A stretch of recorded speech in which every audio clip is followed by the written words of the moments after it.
Welcome back into the All Things Mizzou podcast presented by Missouri Tigers on SI. Today, we are taking a look at this NFL draft for Missouri coming up here. Maybe not as many prospects getting their names called as there were last year, but potentially 2 first-round picks. And we've talked ad nauseum of what this draft means for the program.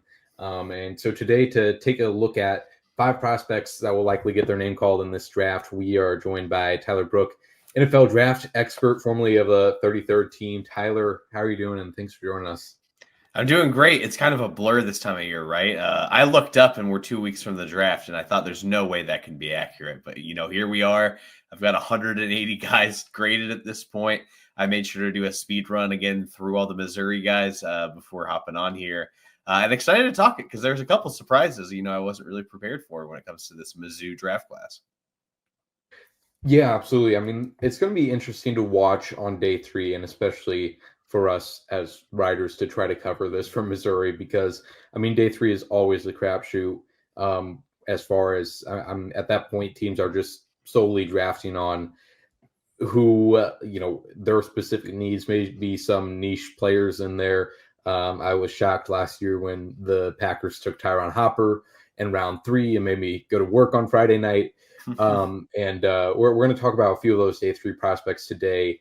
But let's start with these first round guys. Obviously, Armand Membou is the big one. A pretty incredible rise for him these past few months. I think when the season ended, and for any guy that's declaring as a junior, you're looking at probably a top 2 rounds pick. And then the conversation for him very quickly became, even before the Senior Bowl, which he was supposed to participate in, and then ended up having to drop out because, in his words, he had some bad chili once he arrived to Alabama. Had that stomach bug. Even before the Senior Bowl, there was a lot of chatter building up around him, and now is being talked around in that top 5 after his combine performance. So, Michael, I'll start with you. What are your thoughts on Armand Membou and kind of the big question around him of guard or tackle?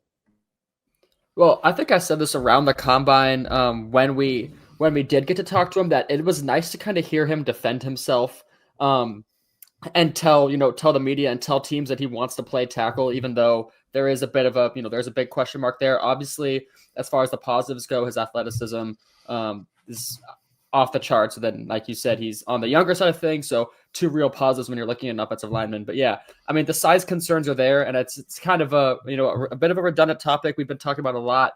And it depends on the team who takes them. And I know there's a couple teams in the top 10, maybe top 15 that are gonna have a good shot to land them. So I think it's really just gonna depend on team fit and who's where and where they think he can play immediately. So yeah, I think where he lands is going to truly determine what position he ends up playing. But I think after watching him for so long now, Joey, I feel like we know what he can do, and that it's safe to say he could probably play guard, and we know he can play tackle. So it's not really a question of if he can do something. It's just more of a matter of when he'll do it and where he'll be doing it with. I'd agree with you there on his versatility, and ultimately being able to play tackle is only a plus for him. So Tyler, how much stock do you put into those size questions, and what sticks out to you about Armand? Yeah, truthfully, I'm not too worried about the size. He is a much bigger, heavier tackle than you'd be expecting.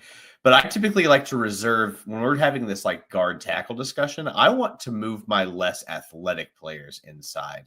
And I think that Membou is one of the most athletic tackles in this class. I think he's probably best served at right tackle because of his play style. Because, listen, when I turned on the tape, but even before the combine, what really stood out to me is he is strong as all get out as a right tackle, but he can also reach really tough landmarks that a lot of these tackles can't really hit.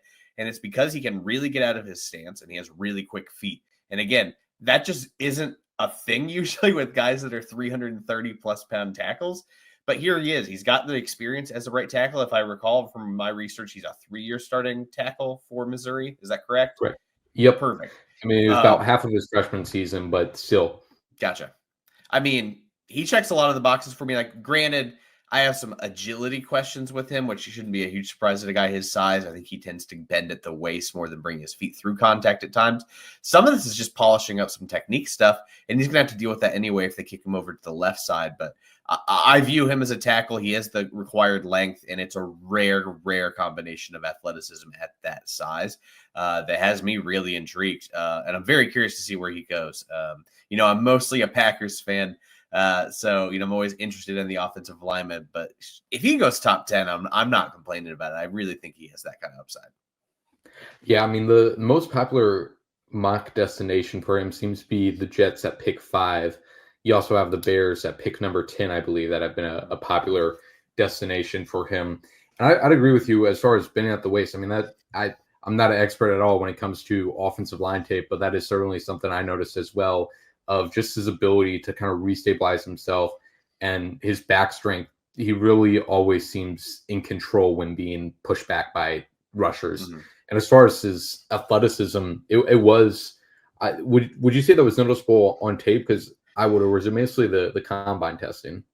I mean, the biggest place it shows up is out of his stance after the snap, specifically on outside zone or those outside runs you see. So when he's trying to get to the second level and seal off a linebacker, his ability to cover that much ground that quickly, because a lot of times these tackles, when you're trying to run, outside runs, if they're trying to get to the linebacker and they don't have the foot speed or explosiveness out of that, a linebacker can get around them or knife underneath them. He's so quick to that spot that the linebacker doesn't have time to react. And if you can seal that guy, that's where these explosive outside runs can happen. So that's where mostly I saw it on tape. I think his footwork getting depth in his pass sets shows up. But again, sometimes if he's not doing those vertical sets or he's trying to prepare for an inside out rush move or something like that, that's where maybe some of the quote unquote limitations with his agility can show up. Yeah, I'm sure you've seen just from watching Missouri guys over the year just how much wide zone they run. And I don't believe they really didn't have Armand Poole that often, but there was still definitely a lot of horizontal movement where it really shows up how quick he can move horizontally. Yeah. I mean, I'm all in on him. So, yeah, again, it's been really exciting to see how he's rised up over these last few months. And then on to the guy where if a year ago, if you asked us what Missouri player would be taken in the first round, it would absolutely be Luther Burden. And now there's another guy in the conversation with Armand. And the bigger question is if Luther is going to go in that first round. And I think it's a very interesting question because not only it matters of how NFL teams evaluate Luther and his abilities, how much they think he can play, not just slot, but also on the boundary, which they were going to place a higher premium on. But then also it involves this wide receiver class as a whole, which has just been a lot of rush tests as far as evaluating what you think about Tech McMillan and all the other guys in this group. So, Michael, I'll open the floor to you first. Just what are your overall thoughts on this wide receiver group? I mean, it's a good class. Obviously, you have McMillan, and I think maybe a few questions there. He's not necessarily prototypical with the size. It's pretty unique and really exciting, but I think there's some questions there. And then you have a guy like Igbuka who just seems really, really solid. And, that's maybe a safer pick. Tyler, you might know a little bit more about that than me, but I would say Igbuka is a little on the safer side. And same thing with Golden. Obviously, he has nice 40 time, which has skyrocketed his draft stock a little bit. With Luther, I think I put out a tweet about this a couple days ago, and it's still confusing to me why this narrative of him, sliding out of the first round has just come about now. And maybe it is some off the field concerns, which it really is the only thing that can make sense because he had a good combine. And, I know his production was a little up and down this last season. But I think we can safely say that wasn't all, entirely his fault. There was just some weird stuff that happened in this Missouri offense with quarterback changes and obviously Brady Cook's, accuracy issues. So it's just weird. I don't really know why this concept and narrative is coming about right now, but the tweet I put out a couple days ago, it just said, don't overthink Luther Burden, right? You know what you're getting. He's incredible with the ball on his hands in those short to intermediate routes and in those small areas of the field. So you know what you're getting with him. It's still a little bit puzzling to me why he's sliding, but I guess it's going to be good for those teams, late in the first round, early in the second, because they're going to be getting a heck of a player. Yeah, Tyler, same thing to you. Just where do you think Luther fits in this group? Yeah, so I have him as my wide receiver 5. I think you totally hit the nail on the head with Igbuka. He's like definitely a polished guy. I actually think because of his size and ability to block, he makes a lot more sense on the outside to me than Burden. Burden, I loved his 2023 tape. I totally agree with you. After the catch, he's about as dynamic as they come. I think the concerns with him are more how developed is his route tree, especially on the outside, and how much nuance does he have as a route runner? Because I didn't see a whole lot of that. It's just I am an insane athlete. Let me go do insane athlete stuff. I think he can develop into it. I think if you're trying to do a long-term thing of your long-term objective is to get him on the outside, I think you start with him in the slot and have him work on his route running. Because I do also have some concerns with him against press. It's just basically some unproven stuff that he's going to need to work on. But I think he can be an immediate contributor in the slot. And I think he can be, I don't want to peg him as a gadget play guy, but I think there's value in doing that with him. And a guy, Joey will appreciate this one. The comp that I had come up with and then Justice came up with for our Draft Talk podcast independently was Randall Cobb. He is one of these guys that's a very unique skill set. But you get him the ball in his hands and he's going to make plays for you. And I think there's also some special teams value. The fit I keep coming back to, don't know how realistic it is. I would love him in Philadelphia alongside Devontae Smith and A.J. Brown. I just think he fits an entirely different skill set that they don't have and makes that offense a heck of a lot more fun. And I think he's a really good fit for a safety valve for Jalen Hurts. They have obviously way more needs than just wide receiver, but it is a fit that I would just love to see. And I'm going to ask you go ahead.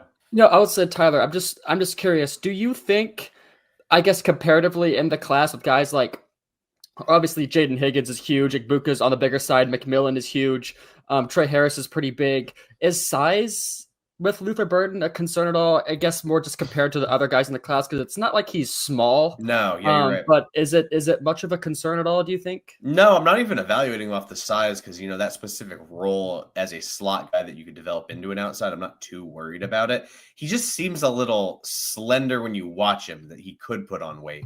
And I think bulking up at the NFL level will help him if they are really determined, like we said, to make him an outside guy. I could see teams that are totally content with him just staying in the slot, because I do think he automatically brings a lot of value there as a rookie. Right. I was a little bit surprised even with what he measured in at the combine, 5'11", 206, because like you said, he does look slender on the field. Mm-hmm. And as far as his production, I honestly don't know if this is a conversation that NFL teams are even having. Mm-hmm. Because I agree with Eli Drinkwitz that if you're just going off the ESPN stat sheet as a scout, then you're going to get fired. But what do you make of his drop off in production? And this is kind of a Packers geared question too, as well, of how much do you value production and potential? Because he also did produce in 2023. It's not like he's Shamar Stewart. I'm not as worried about production because two of my favorite prospects in this class are Shamar Stewart and Matthew Golden. I think at the college level, when you're in the transfer portal, I'm an IU guy. Kurt Cignetti always talks about production over potential. The NFL level, when your job's on the line and you're trying to, get these guys, especially how much different the college game is nowadays to the NFL, there really aren't that many polished, proven guys. So many of these guys are projects because they're playing in quote unquote fake offenses. And now as a response, there's quote unquote fake defenses. So we have to evaluate these guys off potential because the proven quality, just isn't there because of the way the game is played. I don't have a good answer for you for what's going on with the drop off in production. It is a lot of those scheme touches things. I would have liked to see them try and run him a bit more. But again, with the inconsistency of quarterback play and so many other questions with that offense, it is just a little unfortunate. And I know we'll talk about another guy at receiver in a little bit that, had a little more polish to his game. I'll move around my script a little bit. Let's talk about Theo Weiss right now, because obviously a veteran guy, and he did enter the transfer portal. He transferred from Oklahoma to Missouri. 50-50 guy, a little bit maybe smaller than some other guys at that. He's not going to dominate a cornerback with his physicality, but his catch radius is pretty good. He's not a burner per se. I believe he ran 4.5, right around there at the combine, but just very strong hands. Michael, what do you make of Theo? Yeah, he's, dependable and consistent. I think when you get to the later rounds where it seems like where Theo Weiss could be, getting picked. Same thing goes for, Brady Cook, who we'll talk about in a second. I think the leadership traits and just the emotional consistency is an important factor of that. And don't need to get into it, Joey. Again, we know that that's a guy that's a, crucial leader for this team. Helped guys in the receiver room. But yeah, you said he's solid, consistent route runner, and sound hands. You'd probably think that age and some injuries are a concern, and probably why he's farther down some draft boards. But I would be shocked if he didn't get picked. And like I said, he's very consistent, and limited mistakes. And again, that emotional consistency and that leadership when you're getting picked in those later rounds, that's going to be a plus for any team that takes him. Michael took the words right out of my mouth, actually. I would also be surprised if he doesn't get drafted despite the older age and injury history, because I just think he's a really savvy guy. He's not going to win with athletic ability or separation. But what I appreciate is he knows how to attack leverage. He is a pretty nuanced route runner to a degree as far as like knowing the craft, which I really appreciate. And that comes with obviously a ton of experience at Oklahoma and Missouri. One thing I really like that he does is when those, passes are coming his way and he's blanketed, he has a good throw by technique. And what I mean by that is basically legally committing offensive pass interference. I mean, we even coach this at the high school level, but basically using your hands to just kind of push off without making it obvious. There is a craft to that. And I think it doesn't get talked about enough. Someone needs to coach up George Pickens with that so he can stop drawing all these OPI penalties. But I think Weiss brings a lot of that kind of stuff to the table, and he's got length. I think he can be I think he has the profile to be an asset as a run blocker as well. I think there's a role for him on the 53-man roster. It's not going to be a wide receiver 1, 2, or maybe even 3, but for that depth X kind of guy that can stick around a roster and be a journeyman for, have a long career as a guy like that. Mac Hollins, I think, is a good example of a guy that, he wasn't an elite player, but as time went on, he eventually, found homes across the league and has had a pretty solid career. Yeah, exactly. I was just thinking of Mac Hollins in this conversation as we were talking about him as well. So yeah, Theo will be interesting to watch there. I would agree with you route running wise, and how he's able to win on those. That's something he said he wanted to show off at the combine, but I think that was evident in his tape, and also as a run blocker, like you said. Eli Drinkwitz definitely values run blocking, and out of Missouri starting wide receivers, I would say Theo did it the most and was the best at it. Moving on to quarterback Brady Cook. We hit on this a little bit early on in the episode with offensive inconsistency, and there was a lot going into that. Not Brady Cook's fault, no single person's fault for sure. But when Brady Cook has definitely had a rough week, at least Twitter-wise, I don't think people going back to watch Luther Burden's tape and questioning the drop-off production, I don't think that's helping Brady Cook either. But ultimately, I mean, there's some solid traits you can build off of. There's the leadership, there's the gamer. In 2023, his deep ball accuracy was solid. There was highlight-worthy throws from there. Dependable game manager. So, I mean, at the very least, he will probably want to be asked kind of the same role he played at Missouri, game manager, if he's going to go that backup route. But Michael, what are your thoughts on Brady as a prospect? Yeah, I mean, there's no good answer for what happened this most recent season. I think we're probably all still asking that question. Maybe Eli Drinkwitz and maybe Brady himself is too. There was just something missing with that deep ball accuracy, and it felt like something we were just waiting for it to happen, and it just didn't happen.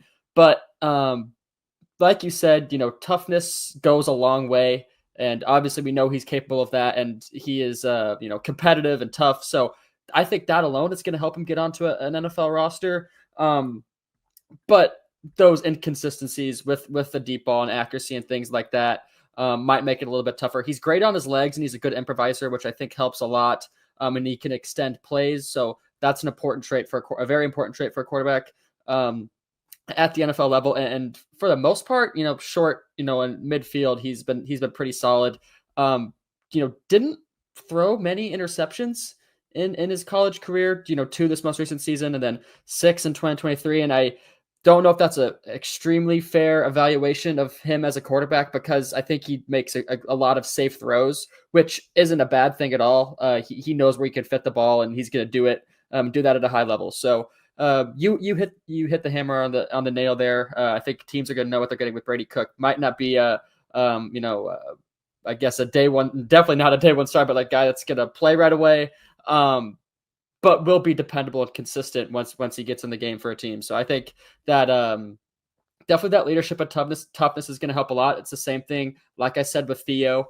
When you're looking at the later rounds, which it kind of seems like that's where he's going to be picked. I think that leadership and consistency there is gonna go a long way for teams. Hey, I wouldn't be so quick to not call him a day one starter. I had a dream last night that the Giants pulled a Mitch Trubisky move, traded up from pick 3 to 2 and drafted Brady Cook to be their starter. So that was a little bit freaky of a dream. Yeah, that would make your trip to Green Bay a lot more worth it. It would make it interesting. Oh, Tyler, what are your thoughts on Brady and his inconsistencies? Yeah, so I sped run through a few games. I didn't watch his whole season. So you guys obviously are way more locked in on Brady Cook than I am. My quick synopsis was that he's like Riley Leonard off Wish. He's got some mobility. I think he's got some arm talent. I think his issues are he doesn't throw with anticipation. In fact, he hesitates, which can be really dangerous. And then his lower body mechanics are an absolute mess, especially under pressure. He relies way too much on his arm talent to get throws in and doesn't worry about the, throwing by stepping into throws. He's trying to fade away, throwing off his back foot. And those two things are death knells at the NFL level. If you're throwing off your back foot and you're hesitating, you're going to throw a lot of interceptions. So definitely some concerns there. But I like the mobility. I like the arm talent. I think he can make some off script plays as well. I think that is beneficial. He's one of those guys I'd consider in the tier of NFL quarterbacks, probably around a Sam Ellinger guy, some that you want to keep around because you can see the ability and hope that you can hone it in. It's just going to take the right coaching staff to get something out of him. And then obviously just probably, in all honesty, just some kind of crazy happenstances for him to see the field and maybe get an opportunity. Yeah, I'd agree with you. There's absolutely stuff you can build off of. The mobility gives him a little bit of an edge. And I mean, he's not the fastest guy, but I think he has good vision as a runner. I think he knows when to tuck it down, which helps him out a lot. So yeah, it'll be interesting to see where he ends up going. And I agree with you. I can absolutely see one of the Kyle Shanahan tree nerds wanting a fun project to keep them busy. Yeah, that's a good one. I like that. And then final prospect to look at here. Interesting to hear the conversation around him, because as far as a late day 3 prospect, there is conversation about Johnny Walker Jr. Ultimately, I think not getting an invite to the combine got a lot more talk about him than anything. Mm-hmm. And he has the production that's there. I mean, he's smaller than a typical edge in the NFL nowadays. Mm-hmm. But again, he has production. He has some good tools. I like his power, and pretty athletic as well. So, Michael, what do you think about Johnny? Yeah, I don't have much else to add outside of what you just said. I actually don't. I don't hate the size. Obviously, he could bulk up a little bit, but he's obviously, he's pretty darn athletic, and I think that size is a good blend. But I do, probably should put on a little bit of weight. But yeah, he has the tools. Again, I don't want to be over redundant here, but he is a good leader, and in the late rounds, again, that stuff matters a lot, especially when you're fighting for a roster spot. I don't know why he didn't get a combine invite, if I'm being perfectly honest. And I'm not an expert on that type of stuff, but that was a little bit surprising to me. But yeah, I mean, he has the athleticism to compete and get off the edge. He has a good first step, I think, as well. So I don't really have much else to add outside of what you said. He definitely has the tools. And I guess you cross your fingers. He's a late round guy. I definitely view him as like an early down edge setting power rusher. But I'm glad you guys told me to watch him because I came away a bit more impressed than I was expecting. I think he's a draftable edge, and I mean that as a compliment. I truly do. His upper body's ridiculously strong. He can really hold the point of attack against the run and has enough length to disengage and make plays in the run game. For a guy that has much SEC production, I was expecting a totally different player stylistically. But I really enjoyed the film because it's a high motor, linear, explosive power rusher. And again, just the early down roll makes sense to me. Very limited laterally. I don't know if he's going to have a huge bag of pass rush moves or inside out threat or anything like that. But I think there's enough there that, he can find a role on an NFL team as a rotational edge. And I'm honestly totally fine with it. Also just elite tier name. What a name for an edge. Yes, absolutely. I mean, if he gets drafted to the Packers, there's obviously that connection of Evan Williams and Johnny Walker Jr. sharing a defense together. That's phenomenal. Now I'm rooting for it. And then maybe we might only be like 19 years off from a millennial naming their kid like Pink Whitney or something like that. So don't age me like that. That one. Oh my gosh. And then there's, as far as undrafted free agents, probably nobody on your radar, Tyler, but just a few guys to throw out there. Nate Noel, he went on a visit with the Chiefs not too long ago, the running back. Then you have Corey Flagg is who I could see signing as well. Undrafted free agents are a little bit difficult to predict just because of no idea what teams are looking for. I was surprised last year. Marcellus Johnson did a good job of get a roster spot for himself. I believe he's on the Vikings active roster for a few games in the regular season. So maybe his last name, brother Cameron Johnson, will join him in that as a experienced starter. But is there anybody else that sticks out to you, Michael, as UDFA? Only other name I think you missed was Marcus Bryant, but he didn't, have he had a pretty average season, so that name is there. High profile enough that maybe he gets picked up. The one I'd keep an eye on is Flagg, though. He had a really good pro day, and I know, take that for what it is, but he had a good pro day and obviously had a pretty productive season. He's a little more athletic than I think I thought he was, so that stuff could go a long way. But yeah, there's not really any way of knowing who wants what, but I think you got the list right there. All right. Any other things y'all want to mention on the 5 prospects we talked about before we end it off here? I just want to say thank you for not asking me and putting me on the spot to name Missouri undrafted guys. I appreciate it. Thank you. Of course. Tyler, where can people find where you're doing for the draft now? Yeah, just follow me on Twitter at Tyler D. Brooke. It's the same on Blue Sky, plus all the weird letters they have for some reason. Listen to Draft Talk with me and Justice Mosqueda. You can find that on Frozen Tundra Frequencies. Anywhere you listen to podcasts, we're doing a few episodes. We've got our guys coming up next week talking about our favorite prospects in the draft.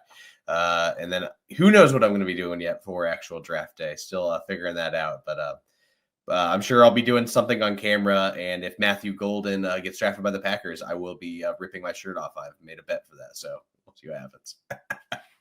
Well, that's a lot to look forward to then. So that'll round it up for us today at Missouri Tigers on SI. Make sure you check out our profiles we have on all of these draft prospects. We have ones on all the 5 guys we talked about today, and then a few of these undrafted free agents as well. Next week, I will be in the draft for Green Bay. It doesn't look like Armand Nimbu or Luther Burden will be joining me, but I'll be getting Missouri content out of it as well before enjoying myself on day 2 and day 3 of the draft in Green Bay. But for now, appreciate you tuning in and hope you do the same with the rest of our coverage.